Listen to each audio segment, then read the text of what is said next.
Hello, xin chào các bạn đã quay trở lại với review 5 phút. Ở cuối tập 165, sau khi cùng nhau hợp lực, ba huynh đệ Thạch Hạo đã liền chặt đứt linh thân của Lục Quan Vương Ninh Xuyên. Và rất nhanh, sau khi linh thân bị chặt đứt, chân thân của hắn ta rốt cuộc cũng phải xuất hiện. Lúc này đây, từ trong hư không, thân ảnh Ninh Xuyên từ từ hiện ra. Ngay lập tức, nó liền khiến nơi đây như bị bao trùm trong huyết sắc. Đối diện với hắn ta, Thạch Hạo cùng hai huynh đệ của mình tiến lên. Sau một hồi võ mồm, hai bên lại một lần nữa lao về phía đối phương, cùng nhau va chạm. Nhất thời, cuộc chiến hung mãnh lại một lần nữa diễn ra. Đối diện với chân thân thật sự của Ninh Xuyên, ba huynh đệ đã không còn thoải mái được nữa, thân thể cũng chẳng chỉ những vết thương. Tuy nhiên, Ninh Xuyên cũng không khá hơn, trên miệng cũng bắt đầu xuất hiện những vết máu. Cuối cùng, chậm rãi tiến về phía trước, nhìn đối thủ, thanh âm Thạch Hạo vang lên quát: "Chèn ép tội huyết, liên tục khiêu chiến, bây giờ ba huynh đệ ta đoàn tụ, chúng ta sẽ lấy mạng ngươi." Dứt lời, vạt áo tung bay. Thạch Hạo lập tức biến đổi, chiến giáp đen kịt kèm theo một luồng khí thế lôi đỉnh bạo phát. Sau đó, hư ảnh ba huynh đệ trên tay cầm chiến kích xuất hiện, đứng sừng sững giữa trời, uy thế tràn ngập sự khủng bố xuất hiện. Đối diện với ba huynh đệ, Ninh Xuyên rất nhanh cũng thi triển thần thông của mình, một con rồng 9 đầu cũng liền hiện ra giữa không trung. Đáng tiếc, đối diện với Cửu Long, ba huynh đệ chẳng bận tâm, họ cứ như ma thần trên tay cầm chiến kích, chậm rãi tiến về phía trước. Giờ khắc này đây, hai bên mặt đối mặt, không khí như ngưng động, chỉ còn những đóa hoa sen vàng đại đạo đang không ngừng tung bay. Chứng kiến khí thế tới từ ba huynh đệ Thạch Hạo, Ninh Xuyên trên mặt dỉ máu vẫn lạnh lùng, chỉ một tiếng quát vang lên, từ trên từng cái đầu, một luồng ánh sáng đã liền phóng thẳng về phía ba huynh đệ Thạch Hạo ở phía dưới. Đối diện với nó, ba huynh đệ cũng liền hợp lực thi triển phòng ngự, lập tức đón đỡ lại luồng ánh sáng đang phóng tới và phá tan nó. Sau đó, ánh mắt Thạch Hạo lóe lên, lôi điện bạo phát, anh ấy cùng Tần Hạo và Thạch Nghị thân thể như tia chớp, cầm chiến kích trong tay, ba người liền cùng nhau lao về phía trước, giao chiến cùng chính cái đầu rồng khổng lồ kia. Nhất thời, một cuộc chiến hỗn loạn xảy ra. Lúc này, thân thể ba người như một luồng lôi điện, chỉ trong thoáng chốc, họ đã liền cầm chiến kích xẻ vào từng lớp vảy của những con rồng kia, khiến những tiếng gầm thét cứ thế ầm ầm vang lên. Cuối cùng, Thạch Hạo phóng người lên không trung, lôi điện bạo phát, anh ấy liền dùng toàn lực ném Tần Hạo về phía cái đầu rồng kia.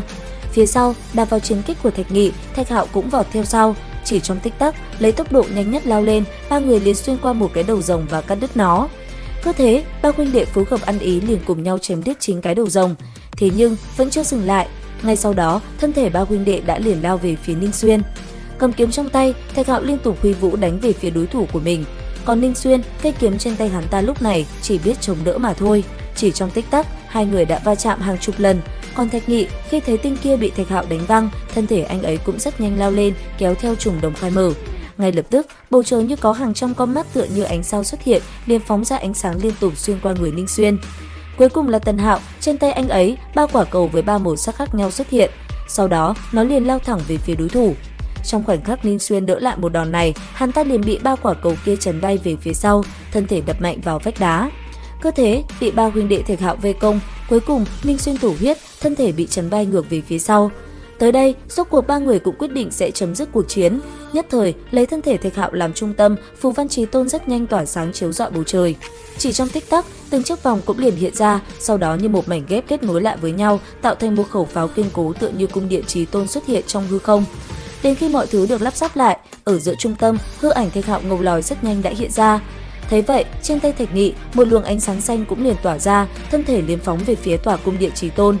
Còn Tần Hạo, từ giữa ngực anh ấy, rất nhanh, phù văn trên chí tôn cốt tỏa ra ánh vàng, làm nơi đây như sáng rực.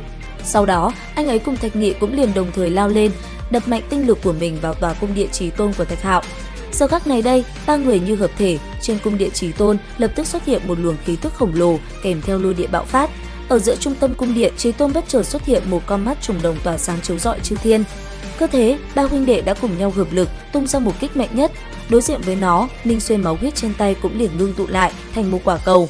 Cầm quả cầu máu huyết trong tay, Ninh Xuyên liền thi triển bảo thuật mạnh mẽ nhất, khiến toàn bộ nơi này bị bao phủ bởi huyết sắc, thân thể hắn ta cũng bị nó nhấn chìm ở bên trong.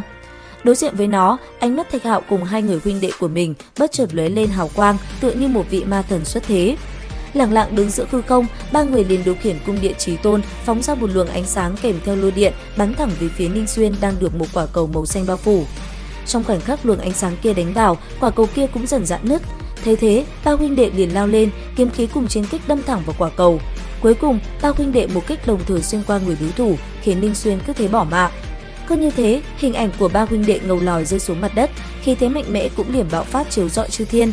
Đến đây thì hết bản đặc biệt tập 166 Thế giới hoàn mỹ. Xin chào và hẹn gặp lại các bạn ở những video tiếp theo.